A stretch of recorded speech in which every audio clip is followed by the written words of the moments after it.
Hello everybody, welcome back to week 4 for our multimedia discussion board. Today I will be talking about our agency, the position, how do they determine the qualified and unqualified, how do they rank candidates, the 10 consideration, structured and unstructured, and how do they determine the best candidate and confirmations that are needed. So first and foremost, the individual that I actually interviewed was Patricia Almada. Her position is a human resources manager, and her agency is the city of Signal Hill. The reason why I chose Miss Almada was because there's a current position open at the moment, which is the management analyst position for the public works department. So this position gives the qualifications, the skill sets, the licensing, as well as the education needed. And it's something that I wanted to touch base on her because I wanted to know what she looks for within this position that is now currently open at the city of Signal Hills. So with that being said, when speaking to Ms. Almada, she provided me the qualified and unqualified areas for this position.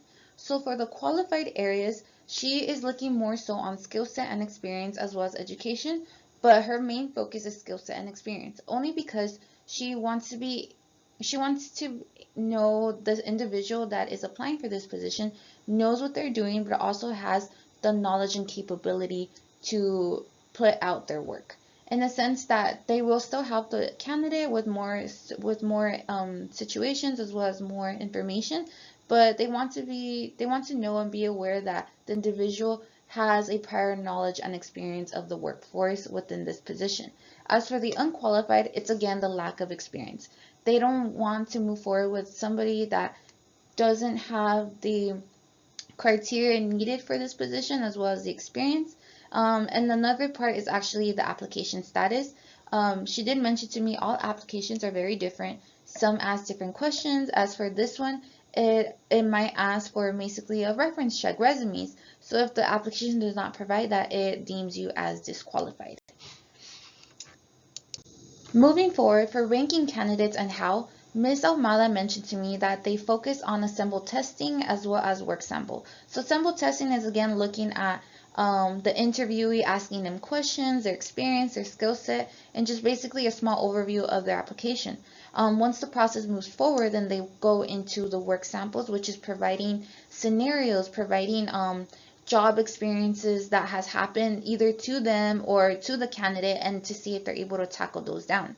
Another important factor that I found very interesting was the fact that Ms. Amada also looks at personality. She looks at whether the candidate is a perfect fit for the department, and then if they share the same values.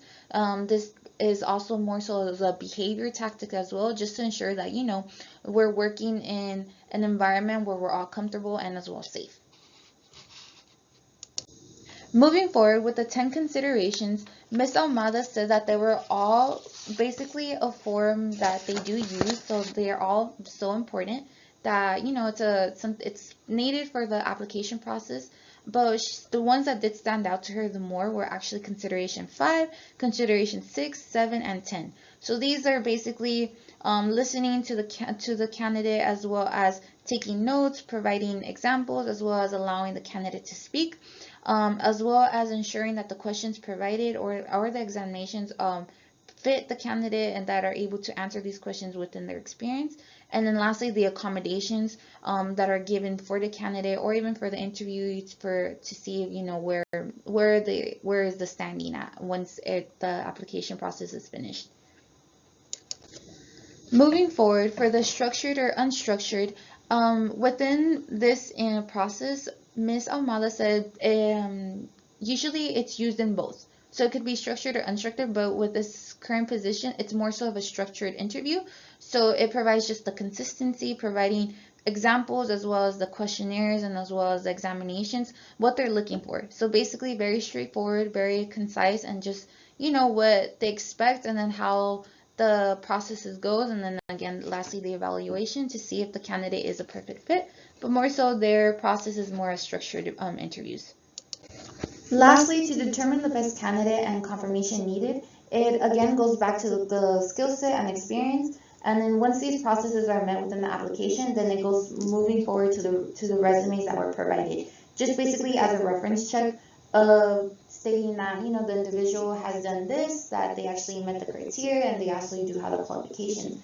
with that, it moves forward to the negotiation, which is just being transparent with the candidate, providing them basically the expectations, what is needed, and then more so, I believe, a contract in some cases that some cities do have with their workers.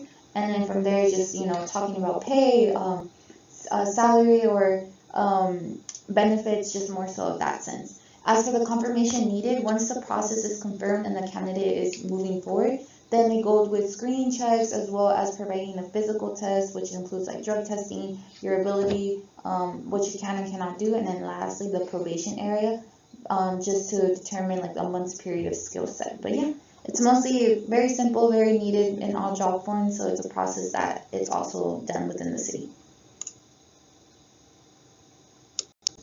With that being said, this concludes my presentation, and I hope you guys have an amazing day. Thank you.